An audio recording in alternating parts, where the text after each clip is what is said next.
salam alaika salawatullah alaika. Baik, kembali lagi bersama kami dalam program acara UJ Hijrah Ustadz yang Jamaah bersama DJ Tur, amanah dan melayani. Masih tetap semangat Bu? Masih. Kita insya Allah selesai jam 12 malam Bu. Kantuk. Baik, pemirsa di rumah, tentunya kita masih berada di Desa Kunangan, atau tepatnya berada di dalam Masjid Baitur Rahman, Desa Kunangan, Kecamatan Taman Rajo, Kabupaten Muaro Jambi. Untuk di segmen Niko kita langsung buka pertanyaan. Tadi sebelah kanan saya, kini tuh sebelah kiri saya dulu. Siapa Bu yang nak bertanya? Assalamualaikum warahmatullahi wabarakatuh. Waalaikumsalam warahmatullahi wabarakatuh. Pertanyaan saya Ustadz. Nama siapa Bu? Nama saya Rita Siregar dari RT 1. Rita Siregar. Iya. Oh, Medan. Orang Jawa kok. Orang Medan. Oh, Medan ya. Iya, silakan Bu. Pertanyaan saya Ustadz, begini Ustadz, kami orang Medan kan banyak suku. Jadi di antara kami ini ada yang Muslim, ada yang non Muslim. Jadi kami di antara nenek beradik pun begitu juga. Jadi bagaimana hukumnya Ustadz? Kita kan kadang ada adat Ustadz.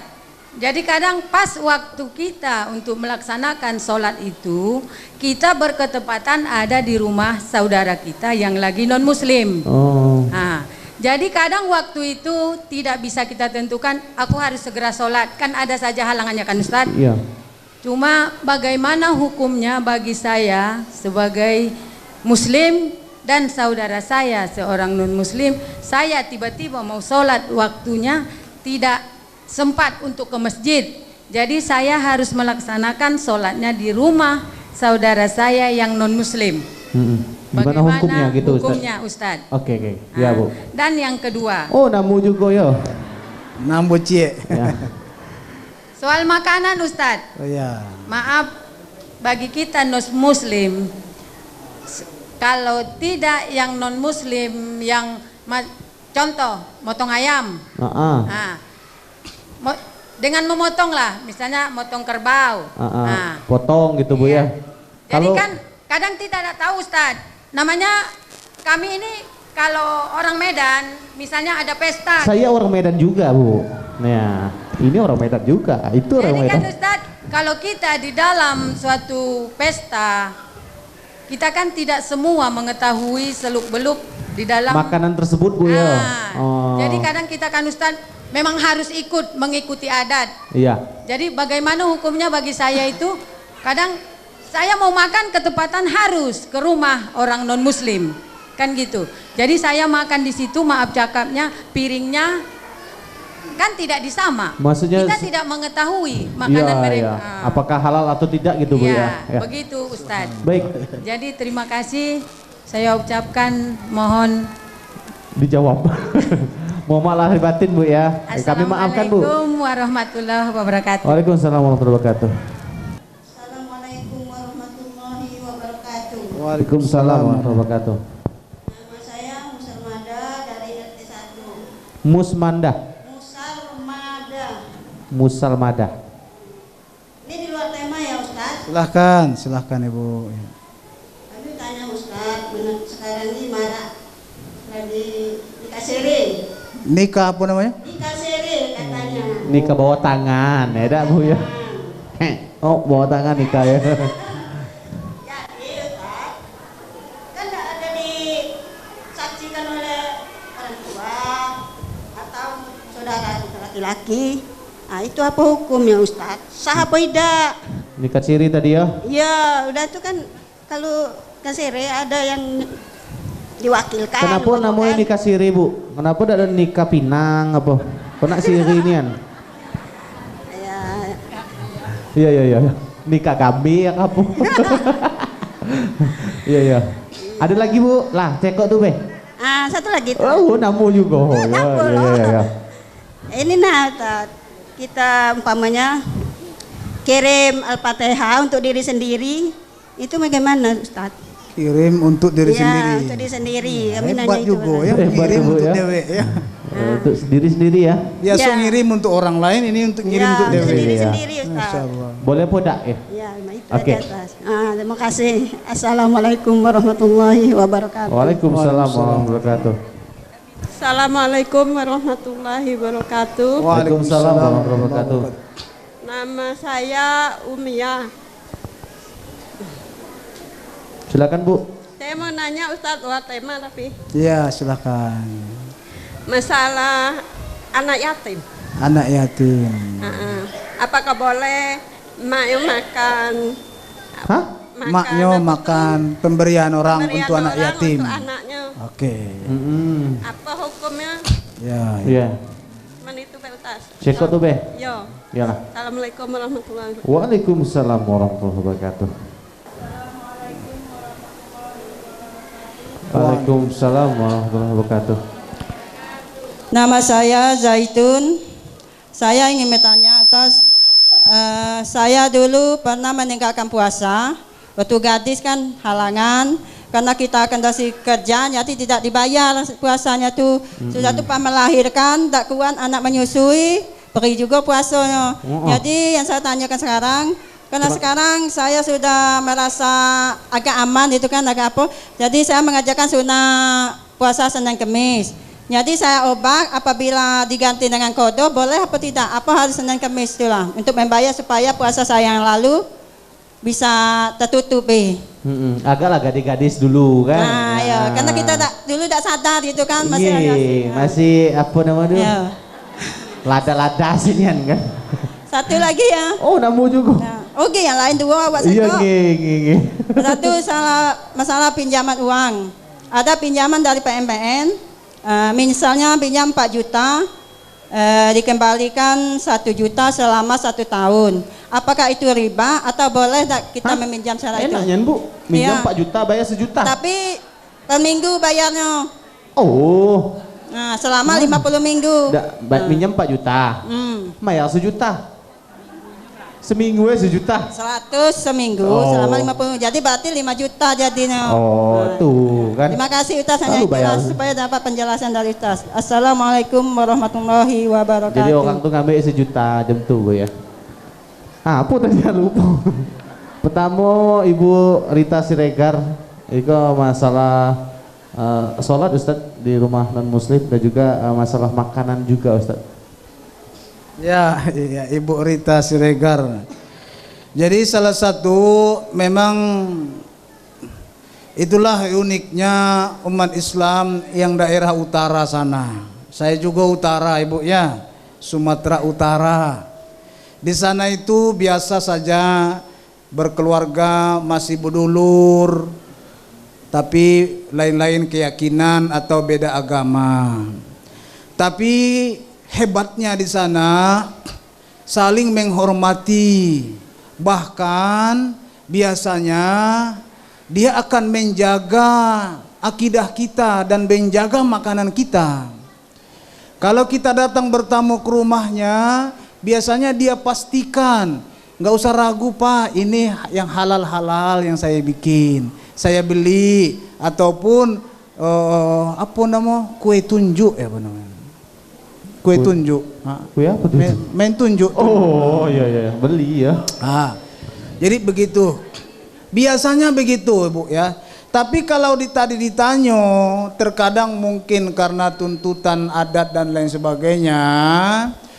Jadi prinsipnya di dalam Islam ini Ibu, bahwa kita dalam beribadah lakum dinukum waliyadin. Tidak boleh campur agama dalam ibadah. Tapi kalau adat, kalau sosial, kalau budaya, boleh-boleh saja. Ya Bu ya, boleh saja. Tapi kalau sholat tidak boleh. Nah tapi kalau makan di rumah orang yang non muslim, Ibu harus bisa pastikan ya, apakah makanan itu makanan yang halal. Apakah disembelih dengan cara yang halal? Kalau enggak bisa dipastikan, dan keyakinan kita bahwa memang tidak disembelih dengan cara yang halal, memang tidak boleh kita makan. Tidak boleh. Tetapi biasanya saya yakin dan percaya kalau seseorang yang mengundang atau tuan rumah sedangkan tamunya sudah dipastikan campur antara muslim dengan non muslim, biasanya si tuan rumah semua proses dari awal itu dengan cara-cara yang halal. Biasanya begitu, ya Bu ya. Ataupun biasanya sudah disiapkan khusus untuk yang muslim gitu ya, biasa, gitu, Bu ya. Itu mereka sangat santun dan sangat menghormati agama kita, keyakinan kita, sehingga kita tidak perlu ragu kalau memang sudah seperti itu yang terjadi. Kalau masalah sholatnya juga Ustadz? Sholat boleh. Sholat di rumah yang non muslim boleh. Aina ma kuntum fathamma wajhullah. Dimanapun kamu boleh kamu sholat, kecuali di tempat-tempat yang jorok, di WC, di kamar mandi, itu tidak boleh. Tapi kalau di rumah orang non muslim boleh. Asal dia suci, ya Bu ya, asal dia suci. Itu bagaimana? Suci itu Ibu ada namanya najis, itu najis aini, ada namanya najis hukmi. Najis hukmi tidak bisa kita hukumkan, kita tidak bisa pastikan. Yang kita bisa pastikan adalah najis aini, nampak nian dengan mata najis tuh. Kalau itu tidak boleh. Tapi kalau tidak ada nampak dengan mata, dihukumkan suci. Jadi bolehkah kita sholat di rumah orang yang non muslim, sedangkan semua bersih, steril, tidak ada masalah, kayak rumah kita lah, dipel, rumahnya keramik, bersih, tidak ada di situ yang kotor-kotor, hukumnya boleh. Itu jawabannya Ibu ya, Ibu Rita. Selanjutnya Ibu Musalmadah. Ini menanyakan masalah nikah siri yang tidak didampingi oleh bahasa kita tuh apa orang tua ataupun kakak. Gimana, baik, Ustaz? terima kasih. Saya harus luruskan dulu makna nikah siri. Nikah siri itu Ibu hanya tidak dicatat di KUA. Tetap ada walinya, tetap ada saksinya, tetap ada akadnya, tetap ada maharnya, lengkap rukunnya semua, tapi tidak didaftarkan ke pejabat agama. Itu baru namanya nikah siri. Kalau yang Ibu sebut tadi bukan nikah siri, nikah nyam-nyam. Nikah nyap-nyap, nikah bodong namanya. Yang itu tidak boleh. Nikah siri boleh, hukumnya boleh, asal cukup apa namanya rukun nikah. Apa tadi? Ada 2 saksi, ada wali, ada mahar, ada akadnya. Semua lengkap. Sahkah? Secara agama sah, secara negara tidak sah. Itulah jawabannya. Selanjutnya masalah baca Al-Fatihah Ustaz untuk diri sendiri tadi. Apa? Baca Al-Fatihah untuk diri sendiri. Oh, kalau sudah untuk diri sendiri tidak usah dikirim, Bu. Ya. Kalau untuk dewek-dewek tidak perlu dikirim. Langsung saja Ibu baca, itu sudah otomatis Ibu punya. Al-Fatihah ila hadratin Nabil Mustafa Muhammadin sallallahu alaihi wasallam, itu kirim. Tapi Ibu tidak perlu baca yang itu. Alhamdulillahirabbil alamin, bismillahirrahmanirrahim, alhamdulillahirabbil alamin, cukup Ibu ya. Jadi untuk diri sendiri tidak perlu dikirim. Kalau dikirim itu untuk siapa? Untuk orang lain. Kirim. Untuk diri sendiri tidak perlu dikirim. Baca saja Al-Quran, akan ngalirlah pahalanya kepada kita. Enggak usah dikirim. Ya Allah, aku kirim Fatihah ini untuk aku ya Allah. Tidak perlu, karena sudah otomatis yang kita baca itu untuk adalah kita. Untuk kita. Ilah hadratin untuk saya contoh ya Bu ya. Ada tapi ibu buat macam tu Bu ya? Enggak kan? Enggak kan? Oh, enggak. Oke, selanjutnya ini masalah Ibu Umiyah ya. Masalah anak yatim Bu ya. Makan yang punya anak yatim yang diberi orang gitu. Apa hukumnya Ustaz? Wala ta'kulu amwalal yatimi illa billati hiya ahsan. Ndak boleh makan harta anak yatim kalau dengan cara yang enggak baik, dengan cara yang zalim. Boleh enggak makan harta anak yatim? Boleh. Tapi dengan cara-cara yang halal, sesuai dengan syariah. Bagaimana Pak Ustadz caranya halal? Kalau kita jaga anak yatim, berarti kita boleh nyicip hartonya. Kalau ada panti asuhan Ibu, panti asuhan itu orang bersedekah ke sana itu untuk siapa? Anak yatim. Lalu boleh nggak pengelolanya itu ngambil duitnya untuk dimanfaatkan sama-sama? Hukumnya boleh. Ya Bu ya. Yang nggak boleh galo-galonya dia gemuk, dia kenyang, anak yatim tuh kurus, anak yatim tuh kelaparan. Itu yang haram hukumnya. Ya Bu ya. Yang wajar-wajar boleh kita memakan harta anak yatim itu. Gitu Bu ya Ibu ya. Selanjutnya Ibu Zaitun, ini masalah puasa Ustadz. Puasa. Ya, dari dulu kan mungkin banyak yang tertinggal. Ya. Sekarang kan sudah masih. Ya, wa in kuntum maridon aw ala safar. Kalau kamu sakit atau musafir, fa'iddatum min ayyamin ukhar. Maka kerjakanlah tahun yang akan datang. Ternyata bukan setahun, sudah 30 tahun baru ada kesadaran. Enggak apa-apa, bagus. Alhamdulillah masih Allah bukakan pintu kesadaran daripada ndak ada sama sekali. Lalu bagaimana caranya Pak Ustadz? Silahkan puasa hari Senin, hari Kamis. Boleh, boleh. Niatnya apa? Ya Allah, sengaja aku puasa besok hari puasa qadha. Itu aja, sudah cukup. Ya. Hari Kamis ketemu lagi. Ya Allah, sengaja aku puasa besok hari Kamis, puasa qadha karena telah dulu pernah saya tinggalkan puasa saya. Hukumnya boleh. Karena kebetulan hari Senin itu hari puasa sunnah, katanya boleh gabung dah. Oh, ya. Padik pula nak gabung-gabung ini ya. Biar banyak dapat pahalanya Ustadz mungkin. Oh ya, ndak usah ibu sebut pun gabung-gabung, Allah lah tahulah itu ya. Ndak usah sebut, cukup sebut yang fardu. Insya Allah yang sunat-sunat itu akan ngikut, ndak usah pun disebut sunatnya. Tapi kalau ibu sebut sunat saja, tidak ikut yang wajibnya. Sengaja aku puasa besok sunnah, ya Allah puasa sunnah Senin, tidak akan ikut yang wajibnya. Tapi kalau sengaja aku puasa besok, ya Allah puasa wajib qadha yang pernah saya tinggalkan dulu waktu saya gadis, insya Allah akan otomatis ikut yang sunnahnya. Ya, kalau masalah sholat Ustadz, ya tertinggal waktu dulu Ustadz. Dulu, lagi bujang malas sholat, sudah tua baru sadar Bu ya. Bagaimana caranya? Sama ya Bu ya. Silahkan ibu qadha ya.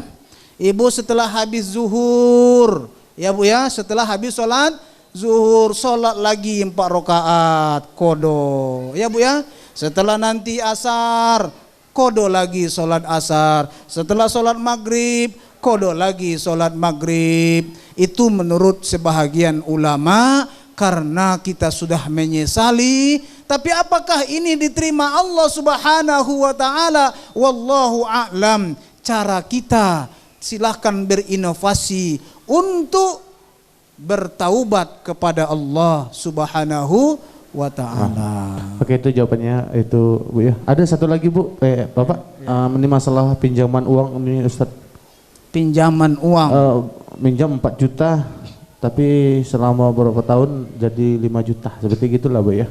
Baik. Itu termasuk ya riba atau tidak gitu Ustaz? Itu ilmu muamalah namanya. Jadi ada perbankan syariah, ada pegadaian syariah, ada namanya pinjam meminjam syariah, ada yang konvensional. Ibu-ibu jangan sangko kalau bank syariah ndak bertambah duit yang dibayar bertambah. Mau syariah kah, mau konvensional kah, pinjam 5 juta pasti mulanginya 6 juta ya, atau lebih. Seperti itu. Mau syariah pun seperti itu. Kalau ndak dipulangkan lebih, mana gaji mereka? Iya kan? Yang perlu ibu-ibu ingat akadnya. Kalau disebut akad dari awal bahwa ini pinjam 5 juta, bunganya 1 juta dalam setahun, akhirnya jadi 6 juta. 6 juta, yaitu riba namanya. Ya Bu ya? Karena akadnya berbunga. Lalu akadnya yang bagaimana? Ada namanya akad-akad syariah itu. Ada mudharabah, ada musyarakah, ada bagi hasil, ya kan? Dan lain-lain sebagainya. Usahakan jangan akadnya akad riba.